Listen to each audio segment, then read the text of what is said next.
This video is brought to you by Devout Decals, makers of reusable Catholic art for your home altar, your bedroom, and your home classroom. We have some late breaking news. Late on Monday, the Vatican issued the Instrumentum Laboris for the Synod on Synodality. What that means is the bishop's big meeting for later in the year now has its official working document that will guide the entire process moving forward. And the document is as much of a theological mess as you would have expected it to be. Many of us predicted that the certain moral values that the world finds so objectionable would be open for debate at the Synod. This is true. We have been warning that the discipline of married priests will be up for debate at the Synod. Looks like it's going to happen. And we have been told that it is now up for debate the subject of deaconesses. Welcome to the new Anglicanism. Let's go over this story today because, again, this is going to be the big story of the year, I suspect, and we really need to get the word out about this so that we can put pressure on our bishops, because the bishops are going to be the ones who, at least in theory, are going to be able to get the Vatican to back down on changing the faith to fit the secular mores of the day. So we now have reporting coming from the National Catholic Reporter, and again, while I don't like them as an outlet, I do like them for telling us what the modernists really think, because they are about as modernist of an outlet as you are going to find. And their audience are modernists, so when you hear them describe things, they're describing them in as brutally honest language as you're going to find. They describe this 60-page document that was published late on Monday in this way.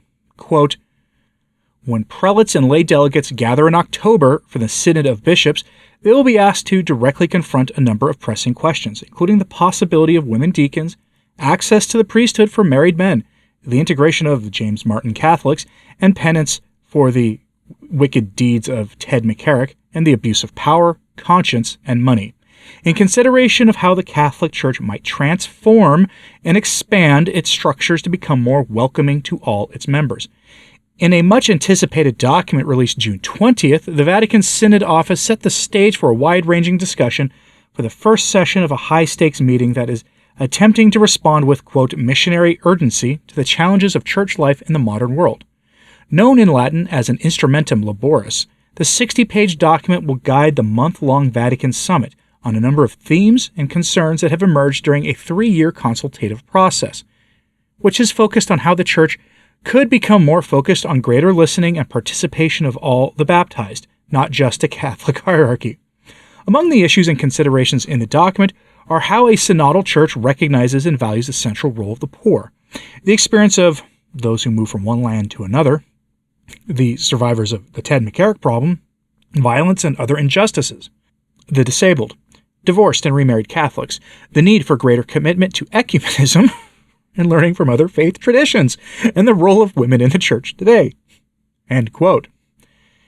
The key word there is transform. The church needs to transform. Remember, their entire reason for burying the traditional Mass isn't so much the Mass. It's because they tell us that at Vatican II, the Church changed. It changed its ecclesiology. Ecclesiology is a fancy word meaning the way the Church views itself and its mission in the world. And they said that the traditional Mass, the Mass that developed organically since basically the time of the Apostles, no longer fit the Church today, and that we needed something new. And so a committee designed the new Mass to fit this new ecclesiology. They admitted, in so admitting this, they admitted that it was functionally a new religion. That's what they said. And here we have that language again. The Church must transform. And there's some glaring lines in that assessment from the National Catholic Reporter that there's need for greater commitment to ecumenism. Greater commitment? We have been committed to ecumenical dialogue for 60 years now. You can't have greater commitment than the Pachamama and Assisi conferences events. You can't have greater commitment to ecumenical dialogue than what we've had already.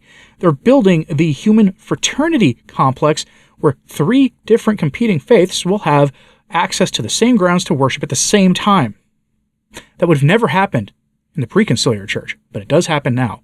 So I don't know how you get greater commitment to ecumenism when in 1988 the Pope stood there and watched in a parish church as the Eucharist was taken out of a tabernacle and a idol of a wicked idol was placed on top of the tabernacle and adored there on an altar in a parish church in Assisi.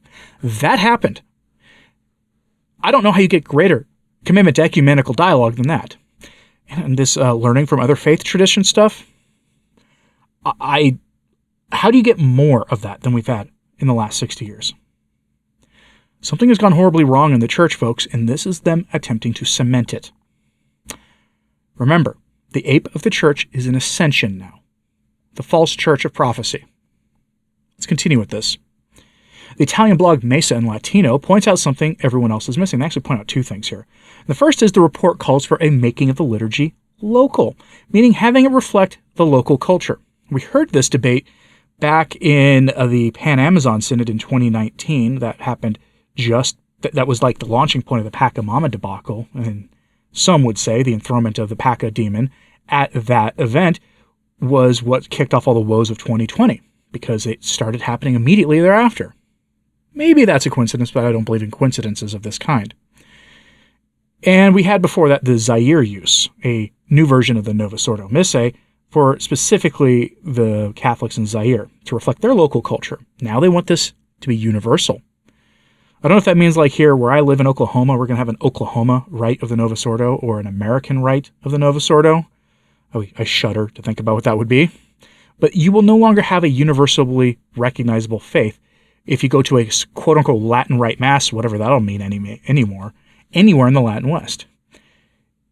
As the report goes, quote, various dioceses, episcopal conferences, and continental assemblies have expressed the desire to be able to rearrange community life and above all the liturgy according to local cultures.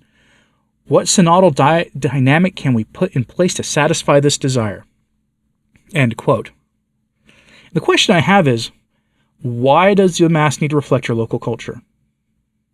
This is something that I have never understood, and the Church has, in its wisdom, going back to at least the time of Our Lady of Guadalupe's appearance in Mexico, allowed a little bit of that. Some cultural symbols allowed, but this wasn't what we saw with the Pachamama event. This was something else entirely.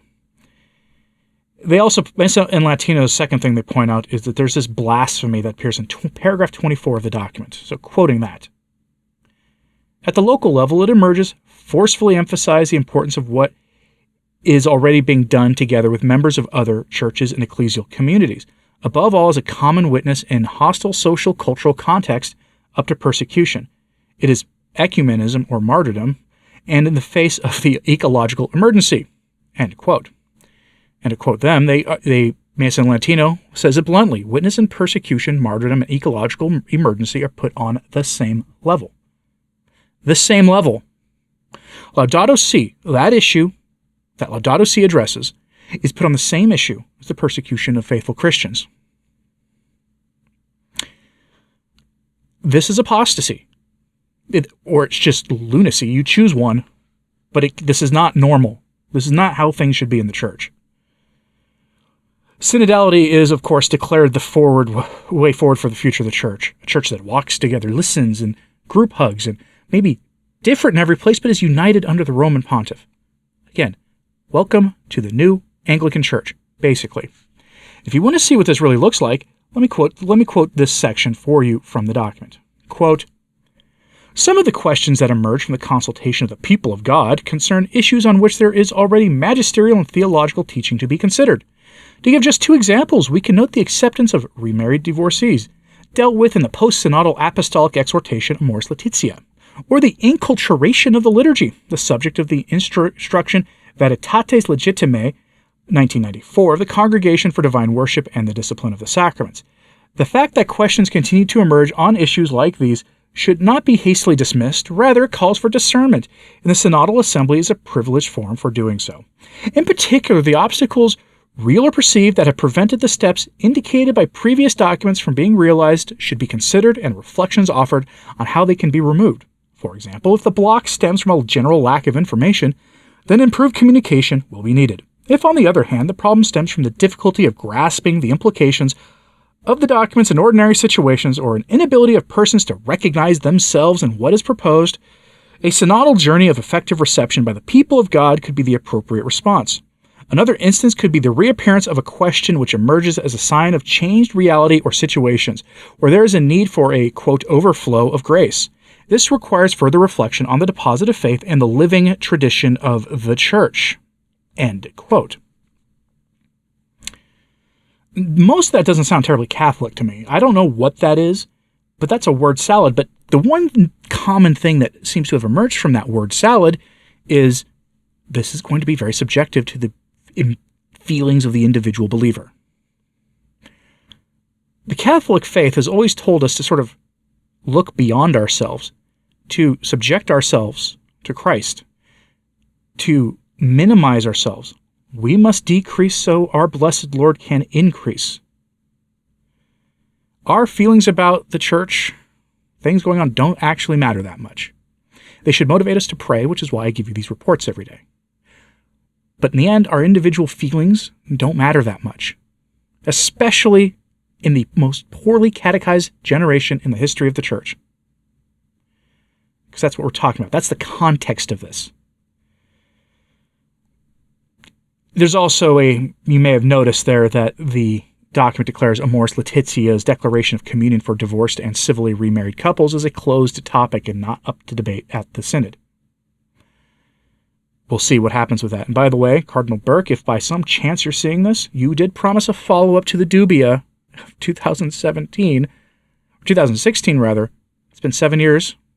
Your Eminence, please, now is the time to issue that promised follow-up to the dubia. Now is the time, because it's now no longer up to debate. I'll give you some final thoughts here. The Church does not need to convert. Its members are in need of interior conversion from a life of sin to a life embracing the sanctifying grace given freely by God. All we have to do is ask for it. And all we have to do is cooperate with it. And the Church provides the sacraments and the teachings and everything we need to cooperate with that sanctifying grace. That's what is needed now. But that's not what's being called for here. Instead, we're being told the Church needs to transform. Transform is another word for convert. They've used this language before. Francis is calling for a conversion of the Church. And I always ask this question, and no one can give me a straight answer. A conversion to what? I'm going to give you a preview of something I have for you later this week. I have a video coming Friday. The patrons of this channel should have access to it already today of a video on the underground church, as warned of, or as taught by Malachi Martin. I got some help on that video from a couple of listeners. I invite you to watch that when it comes out on Friday. Patrons have access to it already. I have been warning for a long time of the rise of the ape of the church, of Catholic prophecy, the false church, the stonecutters, and of the devil that parades around calling itself the Catholic Church. Are we there now? I will let you decide that. When that time comes, the faithful will have to make a decision. And that decision time may be in front of us here. But you must remember, the Church is the spotless bride of Christ. It does not need to reform. Its members do, but that's been true at every moment of its history. For we are all wretched sinners in need of the sanctifying grace of God. But the Church does not need to reform. The Church does not need to transform. The individual Catholics will each one day stand before the judgment throne of God. That is what we need to do. Is each of us needs to seek out sanctifying grace, and there's no call for that in this document. And the other is, this is a time where the sheep will be separated from the goats. In this case, it will be a time of testing for the bishops, who try to keep their heads down and not make waves. The mostly silent moderates will have to take a side in all this. I wonder what side they'll take. Let me know your thoughts on this in the comments, please. Like and subscribe if you haven't. It does help. So to sharing this on social media, that helps a lot too. As always, pray for the Church. I'm Anthony Stine. Ave Maria.